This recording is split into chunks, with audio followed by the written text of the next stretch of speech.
श्री गोकुलनाथ की जय हो। श्री हरिराय जी महाप्रभु जी की जय हो। श्री गोपेश्वर जी प्रभु जी की जय हो। वल्लभ कुल परिवार की जय हो। श्री हरिराय जी महाप्रभु जी આપના લઘુ ભ્રાતા ગોપેશ્વરજીને લૌકિક કષ્ટ આવી પડવાથી ચિત્ત સેવામાંથી ચલિત થશે એવું અગાઉથી આપે જાણી લીધેલું અને તેથી ચિત્ત સેવામાં પરવાય અને લૌકિક ચિત્ત પરનું આવરણ દૂર થઈ જાય એ ભાવ સાથે શિક્ષાપત્ર ગ્રંથ પ્રગટ થયો છે. શિક્ષાપત્ર 27મો, શ્લોક 5મો, શ્લોક 6. દેવાંતરાશ્રતસ્મેભ્ય પ્રાર્થનાપી ફલાર્થિત ભગવત ચિત્તરહિતા વ્યાયવૃત્તિરપી લૌકિકી. આ શ્લોકનો શબ્દાર્થ શ્રી ગોપેશ્વરજી કહે છે, અન્ય દેવનો આશ્રય ફળની ઈચ્છાથી તેમની પાસે પ્રાર્થના કરવી અને બીજું ભગવાનમાં ચિત્ત ન રાખીને લૌકિક વ્યાયવૃત્તિ એટલે કે નોકરી કે ધંધો કરવા તે પ્રભુને ભૂલાવનારા છે. હવે શ્રી ગોપેશ્વરજી વિવેચન કરતા કહે છે કે અન્ય દેવનો આશ્રય મહાબાધક છે. સાક્ષાત પૂર્ણ પુરુષોત્તમ શ્રી કૃષ્ણનો આશ્રય ત્યજી અન્ય દેવોનો આશ્રય કરનારને આ પુષ્ટિ માર્ગનું ફળ સિદ્ધ થતું નથી. હવે હારિત સ્મૃતિમાં જે કહ્યું છે આ વિષયમાં, અન્ય આશ્રયના વિષયમાં, એ શ્લોક આપે વાંચી લેવો. એનો અર્થ કહ્યો છે, અન્ય દેવને નમસ્કાર ન કરવા, અન્ય દેવના દર્શન ન કરવા, અન્ય દેવનો પ્રસાદ ન લેવો, તેમજ અન્ય દેવને મંદિર ન જવું. આ પ્રકારે અનન્ય ભક્તિ શ્રી કૃષ્ણ પ્રતિ રાખવી. હવે શ્રી ગુસાઈજી કહે છે તે શ્લોક, ભગવત પદ પદ્મરાગ જુષો નહીં યુક્તિરમ મરણે અપી તરામ ઇતરાશ્રયમ ગજરાજ ધૃતો નહીં રાસમમ્યુરી કુરતે અનન્ય સંબંધો અપી કંધરામેવ બાધતે. આનો અર્થ ભગવાન, હવે શ્રી ગુસાઈજી કહે છે એ શ્લોકનો અર્થ આવે છે, આ બધું શ્રી ગોપેશ્વરજીએ રાખ્યું છે આચાર્ય કુલ બાળકોને મુખ્ય, કે આપણે કોઈ મહુવા જવાની જરૂર નથી, કોઈ રામકથા માટે મોટા મોટા ભલે હશે બધા પણ આપણા નથી, એટલે એવી રીતે ક્યાંય પણ કંઈ પણ કારણથી ન જવું, આચાર્ય બાળકો માટે જ છે.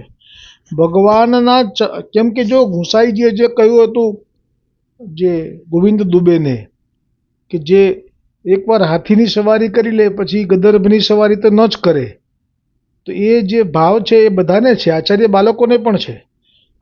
ભગવાનના ચરણારવિંદનું સેવન કરનારે મૃત્યુ સમાન આપદ આવે તો પણ અન્ય દેવનો આશ્રય કરવો એ યોગ્ય નથી.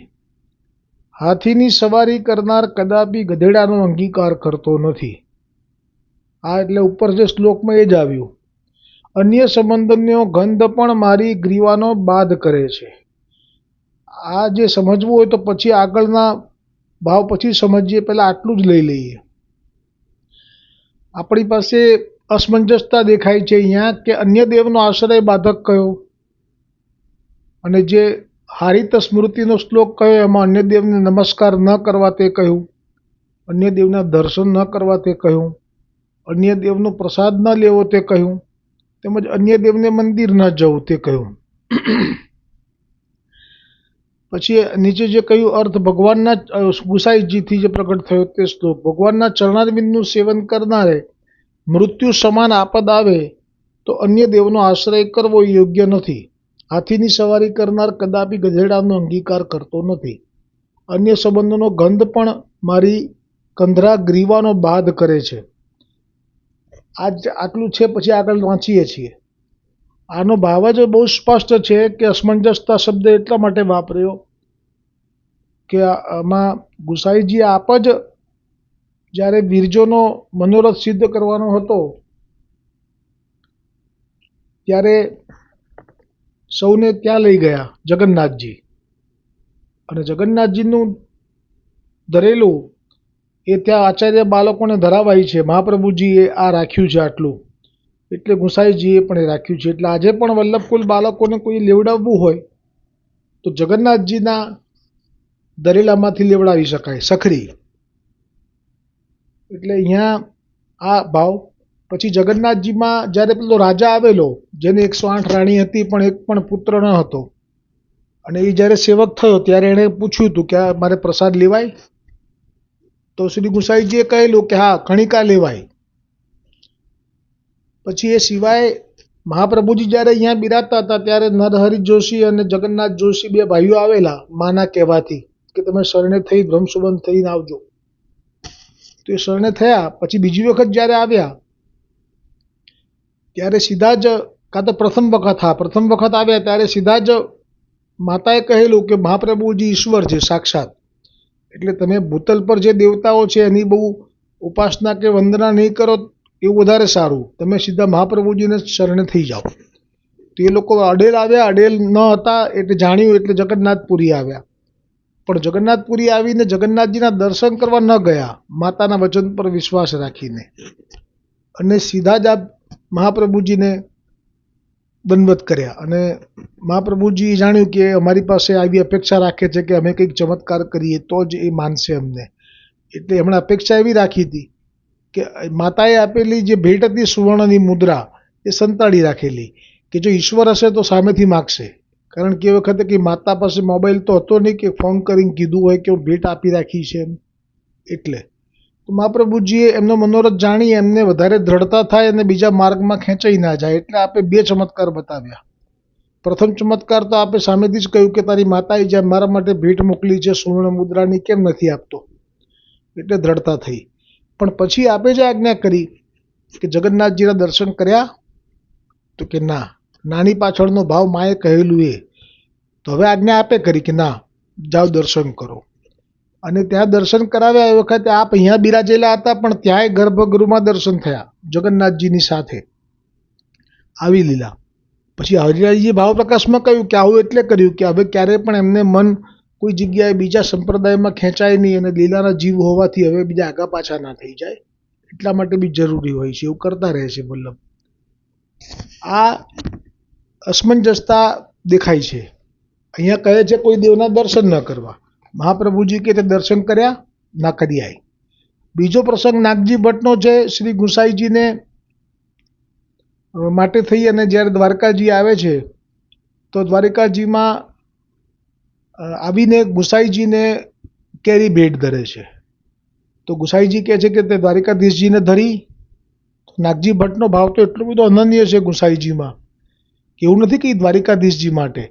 એ તો એવા છે કે આ કેરી ધરવાળી વાત આવી તો ના કહી, તો ગુસાઈજીએ કહ્યું કે ન ચાલે, જાઓ દ્વારિકાધીશજીને ધરો. પછી ધરી. પછી ફરી વાર કેરી ધરી તો કે ના, આ હું ગોવર્ધનનાથજીને નવનીત પ્રિયાજીને ધર્યા વગર ન લઉં. તો પાછા ત્યાં ગયા, પણ ત્યાં પણ એમને ગોવર્ધનનાથજી કે નવનીત પ્રિયાજીના માટે જરા પણ આસક્તિ નથી. એ પ્રસંગ જ્યારે કનક કમલ એમ કહ્યા અને પત્ર વ્યવહાર થયો ગુસાઈજી સાથે, અને એમને ગુસાઈજીના મહાપ્રભુ ગોવર્ધનનાથજીના સેવકોને કંઈક સ્વાસ્થ્ય અનુકૂળ નહીં હોય અને આવ્યા હતા ગુસાઈજી માટે, પણ માર્ગમાં દર્શન કરવા આવતા જ આજ્ઞા થઈ કે સેવા કરો. અને જ્યાં ગોવર્ધનનાથજીની સેવા મળી છે નાગજી ભટ્ટને, ન મળે આમ તો પણ અહીંયા મળી છે, તો પણ એમને ન ગમ્યું અને એમને એમ થયું કે હું ફસાયો. એટલે આપને તો એટલો અનન્ય ભાવ છે, પણ તોય ગુસાઈજીએ કહેલું કે ના, દ્વારકાધીશજીના દર્શન તો કરવા જ જોઈએ. ત્યાં સુધી કે જ્યારે ઉજ્જૈનમાં નાગજી ભટ્ટના ઘરે પ્રથમ વખત ગયા વગર કીધે, પહેલી વખત, ત્યારે પણ એમણે જાણ્યું હતું કે ગુસાઈજીના પાદુકાજી બિરાજે છે, એટલે એમણે ગોસાઈજીના પાદુકાજીના દર્શન તો અધિકારી સિવાય ન કરાવાય, એટલે ઉજ્જૈનના જે ભટ્ટજીના કૃષ્ણ ભટ્ટજીના જે સ્ત્રી હતા એમને તો ખબર નહીં કે આ કોણ છે, એટલે એમને કેવી રીતે ગુસાઈજીના પાદુકાજીના દર્શન કરાવાય, એટલે એમણે તો એમને ઠાકોરજીના દર્શન કરાવ્યા. એ તો બધા વૈષ્ણવોને કરાવી શકાય જેમ સેવામાં પહોંચે ત્યારે રાજભોગ આરતી પછી, પણ એમને સંતોષ જ ના થયો. એમનો સંતોષ તો સાક્ષાત પ્રગટ સ્વરૂપમાં છે, એટલે એ વખતે પણ એમણે કહ્યું કે ના, મને પેલા પાદુકાજીના દર્શન કરાવો, અને પછી કરાવ્યા હતા. એટલે આ જે પ્રસંગો મેં લીધા એમાં અસમંજસતા છે. અહીંયા કહે છે કે કોઈ અન્ય દેવનું દર્શન ન કરવા, પ્રસાદ ન લેવો, નમન પણ ન કરવા, નમસ્કાર પણ ન કરવા, મંદિરમાં પણ ન જવું. અહીંયા આ બાજુ હરિરાયજી કહે છે કે ભલે મહાપ્રભુજીએ જે સંબંધ રાખ્યો છે જ્યાં જ્યાં ત્યાં તમને જવાનું મન થાય તો જરૂર જજો, પણ કયા ભાવથી જવાનું? કે મહાપ્રભુજીએ સંબંધ રાખ્યો છે એ ભાવથી, પણ તમે જઈને કંઈ માગણી ના કરતા. જેમ કે આજે આ શ્લોકમાં શરૂઆતમાં જ આવી ગયું કે કોઈ પણ દેવનો આશ્રય કે ફળની ઈચ્છા એમની પાસે પ્રાર્થના કરવી એ બાધક છે. એટલે મૂળ શ્લોક જે છે હરિરાયજીનો એ વધારે આમાં આપણને પ્રેરણાદાયી છે કે તમારે જવાનું તો થશે જ, અને હરિરાયજીએ પણ આજ્ઞા કરી છે કે જવાનું થાય આવી રીતે. મહાપ્રભુજીના સંબંધે જગન્નાથજી જાઓ, મહાપ્રભુજીના સંબંધે દ્વારિકા જાઓ, મહાપ્રભુજીના ગુસાઈજીના સંબંધે પંઢરપુર જાઓ. તો એ વખતે એમની પાસે કોઈ પણ માગણી કરો છો તો પછી એ બાધક છે અને પ્રભુને બોલાવનારા છે. એક આ ભાવ છે. કેમ? કારણ કે આ બધા જે છે દ્વારિકાધીશજી, જગન્નાથજી અને પંઢરીપુરના વિઠ્ઠલનાથજીને એ ચરણો સુધીની ભક્તિ આપનારા છે. અને આ જે છે પૂર્ણ પુરુષોત્તમ એ પુષ્ટિ ભક્તિ આપનારા છે. સર્વ પુષ્ટિ માર્ગનું ફળ જે કહે છે પતિ તરીકે એ આપનારા છે. હવે આવે છે મૂળ કારણ કે શા માટે ન કરવા, તો આ છે એ સતી તરીકેનો ભાવ છે પુષ્ટિ માર્ગના દૈવી જીવોનો. પોતાના પતિ સિવાય તો કોઈની સામું દ્રષ્ટિ શા માટે કરે? સતી સ્ત્રી હોય એ પોતાના, જેમ આ પ્રસંગ છે જ, અનસુયા જે હતી એ સતી હતી, અત્રિજીની ઋષિપત્ની. તો એમને પોતાના પતિથી વધારે કોણ હોય? જેમ કે પુષ્ટિ માર્ગમાં વૈષ્ણવોને શા માટે ગોવર્ધનનાથજીથી બીજું કોઈ અધિક નહીં? તો એનું કારણ એ તો ખરેખર પૂર્ણ પુરુષોત્તમ છે, પણ અહીંયા તો અત્રિ મુનિ સાથે લગ્ન થયા એટલે અનસુયાજી માટે એ પતિ જ ભગવાન થઈ ગયા. પછી સાક્ષાત ભગવાન ત્યાં આવ્યા છે અને માગ્યું છે કે અમને દીક્ષા આપો, તો ભગવાન હતા બ્રહ્મા વિષ્ણુ મહેશ સ્વયં એમના આંગણે આવેલા છે. આવું બનેલું છે આપના આશ્રમ પર. પણ આપે કહ્યું કે હા, તો અમારે ત્યાં આવે એટલે ભિક્ષા વગર ના જાય, વેશ બદલીને આવેલા. તો કે બોલો શું જોઈએ છે? તો કે એમને ભિક્ષા તો જોઈએ છે, પણ તમે નિર્વસ્ત્ર થઈને આપો. એટલે એમનું સતીત્વ ભંગ કરાવવા માટે નારદ મુનિએ પ્રથમ તો લક્ષ્મી દેવીને, બ્રહ્માણીને, પાર્વતીજીને ચડાયા હતા. પછી એ ત્રણેય જણાએ કહ્યું કે તો શું કરીએ તો એમનું સતીત્વ ભંગ થાય? કેમ કે એમને ઈર્ષ્યા આવી હતી કે સતીત્વ અમારા કરતાંય વધારે છે અનસુયાનું. તો એ ભંગ કરાવવા માટે આ 3 જણને પણ વિચાર આપેલો નારદ મુનિએ. 3 જણાએ પોતાના પતિઓને કહ્યું કે તમે ત્રણેય સાથે જાઓ અને આવું માગો. એટલે જેવો એ એમનું વસ્ત્ર હીન થશે તેનું સતીત્વ ભંગ થઈ જશે. એટલે કે પર પુરુષ સામે વસ્ત્રહીન થવું એટલે સતીત્વનો નાશ થઈ જાય.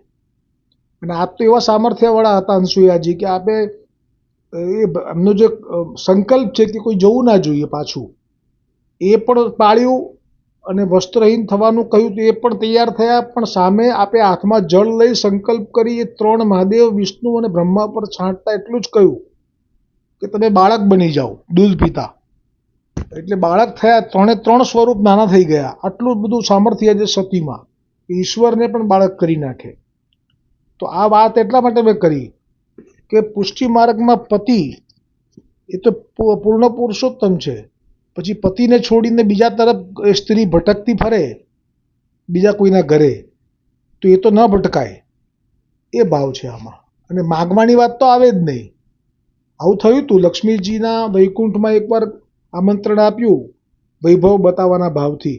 તો પાર્વતીજીને થયું કે આ તો બધું બહુ બતાવ્યું, આ તો મને બળતરા થાય છે હવે તો.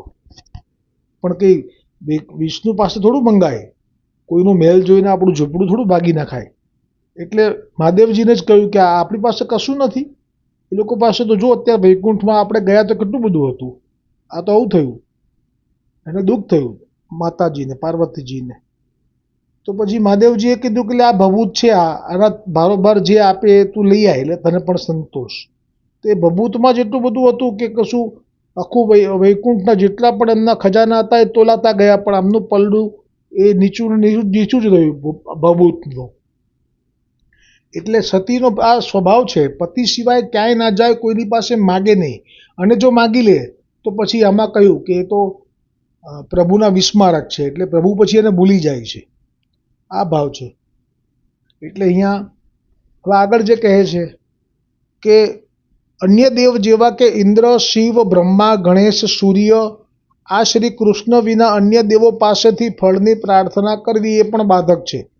શ્રી કૃષ્ણ સર્વ સામર્થ્ય યુક્ત છે, એવા શ્રી કૃષ્ણને ત્યજી એમને પરાધીન રહેતા અન્ય દેવ પાસેથી ફળની આકાંક્ષા કરવી એ પુષ્ટિ માર્ગમાં મહાબાધક છે. ચિત્ત ભગવત ચરણ કમલમાં ન રાખતા લૌકિક વૈદિક કાર્યોમાં ચિત્તની આસક્તિ થાય. હવે આ બીજું જે કહ્યું એ કે જે વ્યાયવૃત્તિ કરે છે, કામ અને ધંધો, પણ એ દરમિયાનમાં એનો જો ચિત્તમાં ઠાકોરજી રહે છે કે ના હું ઠાકોરજી માટે કરું છું, આ ઘેર જઈશ એટલે ઠાકોરજીને હું લાડ લડાઈશ, સવારે ઉઠીશ તો ઠાકોરજી માટે આ કરીશ, આજે આ શાક લાવ્યો છું, આજે આ મિષ્ટાન સિદ્ધ કરવાનું છે, આજે આ કરવાનું છે, એમ ઠાકોરજી માટે જ્યારે વ્યાયવૃત્તિ ચિત્તમાં રાખીને કરે છે તો એ ઠાકોરજીને પ્રસન્ન કરનારું છે. પછી ભલે એ કામ નોકરી ધંધો જે કરે, પણ જે વૈષ્ણવ કામ નોકરી ધંધો કરવામાં પ્રભુને ચિત્તમાં રાખતો નથી કે પ્રભુને વિસ્મૃત કરીને જ કર્યા કરે છે લૌકિક સુખ માટે, તો એ પણ પ્રભુના વિસ્મારક છે, એટલે કે પ્રભુ એને ભૂલે છે અથવા પ્રભુને ભૂલાવનારા કહેવાય. અને એટલે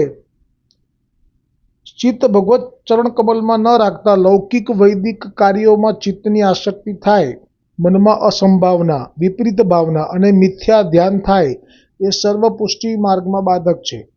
આઠે પ્રહર લૌકિક વ્યાવૃત્તિથી લૌકિક આવેશ થાય છે, તેથી અષ્ટપ્રહર લૌકિક કાર્ય કર્યા કરવો એ મહાબાધક છે. શ્રી ગોકુલનાથ કી જય હો, શ્રી હરિરાયજી મહાપ્રભુજી કી જય હો, શ્રી ગોપેશ્વરજી પ્રભુજી કી જય હો. અને આ જેમને ઉદ્દેશીને આખો ગ્રંથ તૈયાર થયો છે એ સમસ્ત વલ્લભ કુલ પરિવાર કી જય હો, સાથે સાથે વૈષ્ણવોની પણ જય હો.